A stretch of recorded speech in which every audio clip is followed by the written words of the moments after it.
Here's what you have been told: 15% body fat is the goal. Here's what's actually happening though. The number is almost meaningless. And I say this as someone trying to hit it. Body fat percentage is the most popular fitness goal on the market. It's also one of the hardest to measure accurately. I asked Claude to audit my tracking and tell me which metric would actually be the most predictive of how I look and feel. 15% wasn't on the list. Here's the problem. Home scales estimate body fat by electrical impedance with an error margin of 3 to 5%. A reading of 15 could mean anywhere between 12 to 18. DEXA scan is the gold standard. And even the different DEXA machines disagree with each other. So you're chasing a number your instrument cannot reliably return. Two men at identical body fat percentages can look completely different depending on muscle distribution. Same number, different output. The metric Claude recommended, waist to height ratio. Below 0.5 is lean, below 0.45 is athletic, measured with a tape measure, not a machine.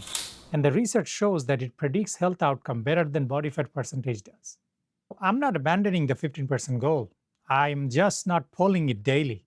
It's the destination. Waist to height ratio is the actual health check that returns reliable data. A goal you cannot measure isn't a goal.